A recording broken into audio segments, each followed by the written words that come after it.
ओम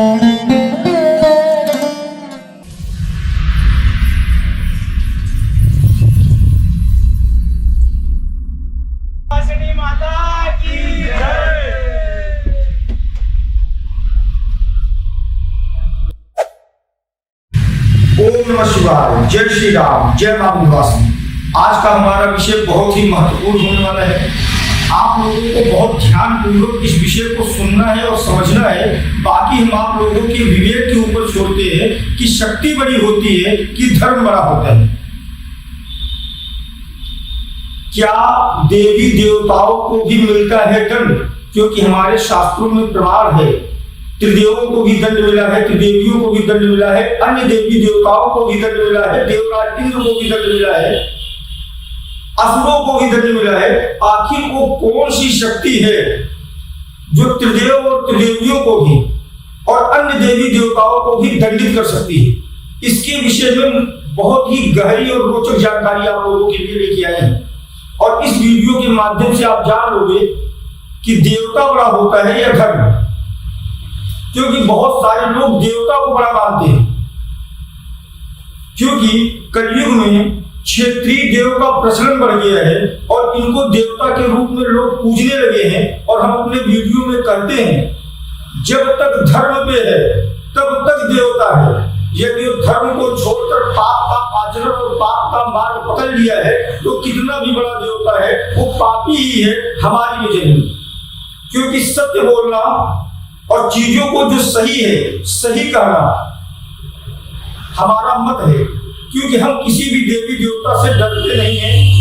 धर्म आचरण करेंगे अपने जीवन में तो हमें कभी किसी से डरने की आवश्यकता नहीं है। कुछ उदाहरण दे रहे हैं।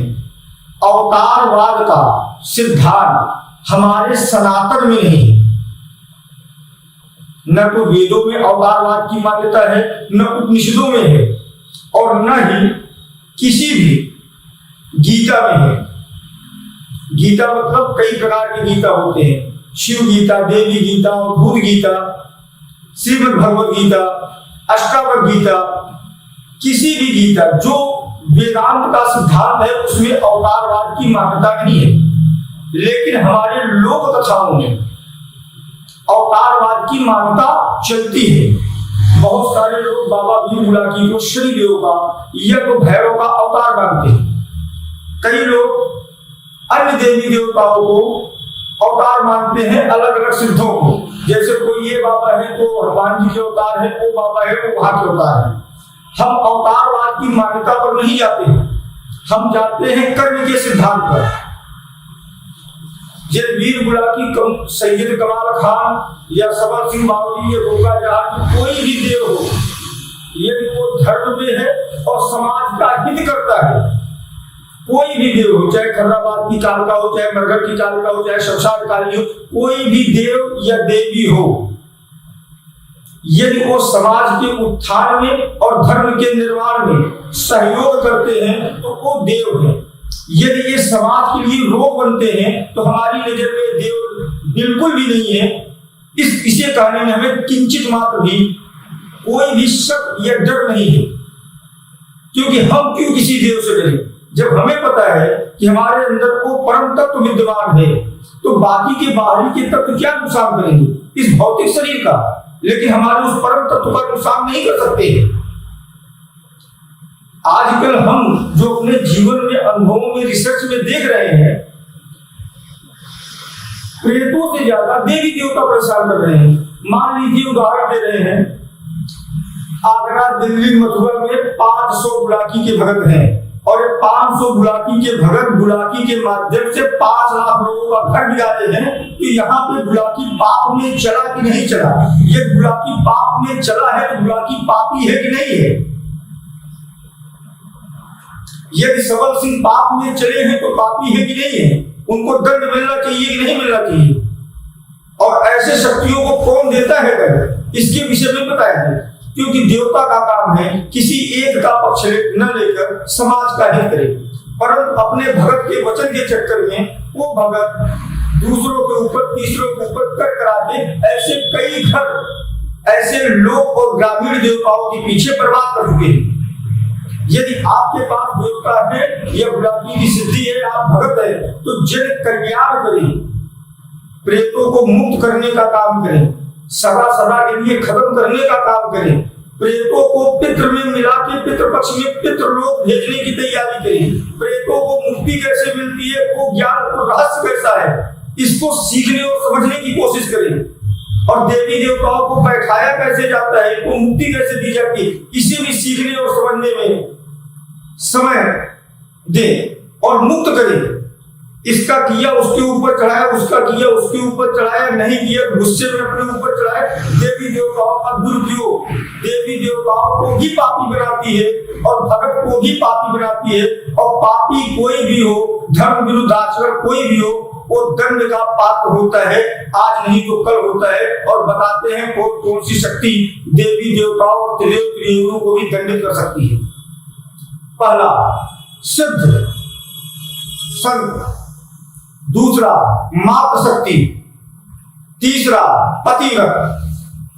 ये तीन शक्ति ऐसी है जो त्रिदेवों को भी दंडित कर सकती है, जो देवी देवताओं को भी दंडित कर सकती है। हमारे शास्त्रों में उल्लेख है, भगवान सूर्य के ऊपर त्रिशूल चलाया था महादेव ने, ऋषि कश्यप के श्राप के कारण उनको दंड मिला, अपने पुत्र के ऊपर भी त्रिशूल चलाना पड़ा। नरसिंह के रूप में श्री हरि नारायण समस्त ब्रह्मांड को नष्ट करने वाले थे। ऋषि कश्यप के श्राप से भगवान विष्णु वहां पे भी पीड़ित हुए, दंड मिला। इंद्र ने ऋषि दुर्वासा थे, उस हार का अपमान किया, जिससे इंद्र के साथ साथ संपूर्ण सृष्टि को कष्ट भोगना पड़ा, संपूर्ण सृष्टि धरा श्रीहीन हो गई। अहिल्या जिन्हें की कुंवारी मानी जाती है, इंद्र की गलती की वजह से गौतम ऋषि का श्राप पड़ा, भोगना पड़ा। त्रिदेव आए थे माता सती अनुसुईया का सतीत्व की परीक्षा लेने, उनको बालक बना दी, त्रिदेव को भी दंडित कर दी। त्रिदेविया आखिर मिन्नत मांग के गई, तब जाना पड़ा। मातृ शक्ति, सतीत्व की शक्ति और सिद्धों की शक्ति, ये किसी को भी दंडित करने में सामर्थ्यवान है। इनका श्राप या आशीर्वाद कभी भी निष्फल नहीं जाता। हम देख रहे हैं कहीं पे भी तंत्र बाधा है, कहीं पे भी तंत्र बाधा है, उसमें बुलाकी लगा है, सकल सिंह लगा है, मसानी लगी है, चौराहे वाली लगी है। जिनको हम देवी देवता मानते हैं वही तंत्र बाधा में लग के समाज को पीड़ित कर रहे हैं, समाज को नुकसान पहुंचा रहे हैं। बहुत लोगों को हमारी बात का बुरा लगेगा, लेकिन याद रखना, ये सच बोलने का सामर्थ्य न हो तो किसी का पक्ष भी मत लेना। बता दे बिना देवी देवता के इन्वॉल्वमेंट के किसी के घर में तंत्र हुआ हो, उसमें कोई न कोई भगत का देव रहेगा और वही लेके बीमारी जाएगा और वही उस घर को परेशान करेगा। जिस घर को देव परेशान कर रहा है उस घर का उस देव से कोई लेना देना नहीं। बेगाने की शादी में अब्दुल्ला दीवाना, दीवाना किस लिए, क्योंकि भगत की जबान पर चल रहा है।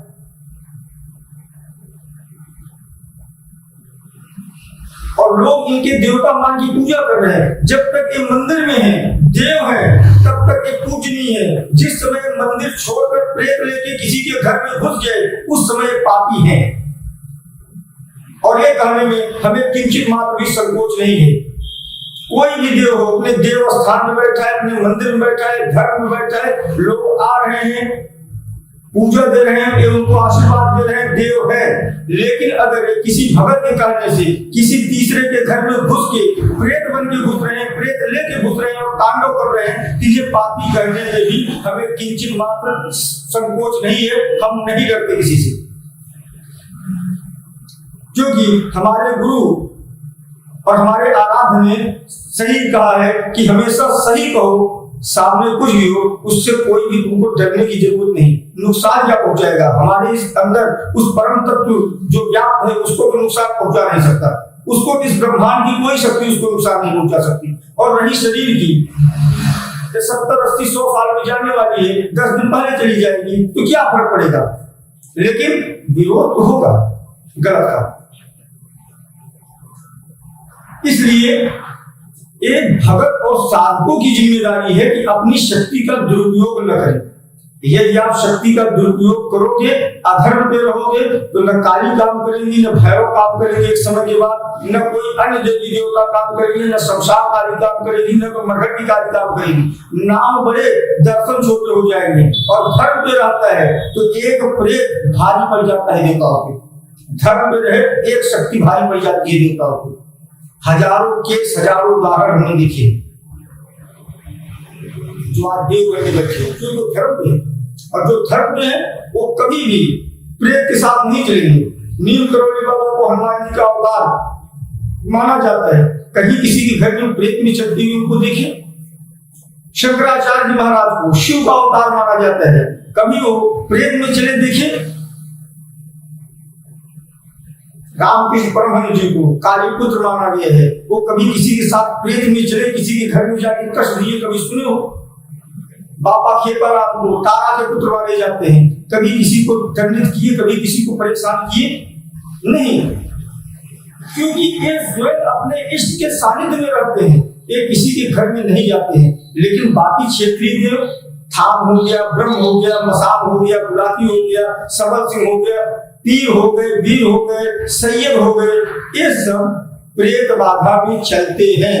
जब तक ये अपने स्थान पे है तब तक देव है। जब प्रेत बाधा में मिल गए तो ये देव बिल्कुल भी मत मानो, तब इनको एक तरीके से प्रेत ही मानो, क्योंकि प्रेत योनि में ही है। तो सत्य कहना चाहिए। आप लोगों को आज एक ऐसा कवच बता रहे हैं कि इस कवच के रहते ब्रह्मांड की कोई भी शक्ति आपका अहित नहीं कर सकती। वैसे तो सनातन धर्म में बहुत सारे कवच हैं। कर्ण का कवच था, श्री कृष्ण कवच है, देवी कवच है, लेकिन एक कवच बता रहे हैं, वो है राम नाम का कवच। क्योंकि भगवान शिव शास्त्र कहते हैं कि ब्रह्मास्त्र से ज्यादा शक्तिशाली पाशुपतास्त्र है, और पाशुपतास्त्र से ज्यादा शक्तिशाली नारायणास्त्र है। लेकिन भगवान शिव कहते हैं रावण को, राम बाण का सामना तो हम भी नहीं कर सकते। और वही राम बाण श्री राम जी ने हनुमान जी के ऊपर चलाया था, और हनुमान जी के ऊपर एक कवच था, वो कवच था राम नाम का। तो राम से बड़ा, राम का नाम, संसार की कोई भी बड़ी से बड़ी शक्ति राम कवच को भेद नहीं सकती। एक बार कर्ण का कवच टूट सकता है, या छिड़ सकता है, या दान में दिया जा सकता है, लेकिन राम नाम का कवच लेने वाला इस संसार को कोई आपसे पैदा नहीं हुआ है। तो राम नाम का जाप करते रहे, भगवती के चरण में रहे, शरण में रहे। याद रखें, देवी देवताओं को भी मिल जाता है दंड अगर वो करते हैं बुरे कर्म। इसलिए आप भी सत्कर्म करो। अगर आप सत्कर्म कर रहे हैं, सच बोल रहे हैं, सामने भले देवी हो, देवता हो, देव हो, काली हो, भैरव हो, आप अपने सच पे, धर्म पे टिके रहना, डरना कभी नहीं। क्योंकि अगर वो काली, भैरव, देवी देवता किसी भगत के वचन पे है, आप धर्म पे खड़े रहना। वो आपका अहित कर रहे हैं तो करने देना, लेकिन धर्म पे खड़े रहना। उस धर्म पे खड़े रहने के बाद, उनके अहित करने के बाद जो आपके मन से आग निकलेगी, यदि आप सच है, जो आपके मन से श्राप निकलेगा, देवी देवताओं को भी भोगना पड़ेगा। ये लिख के दे रहे हैं। आज के लिए इतना ही। जय श्री राम।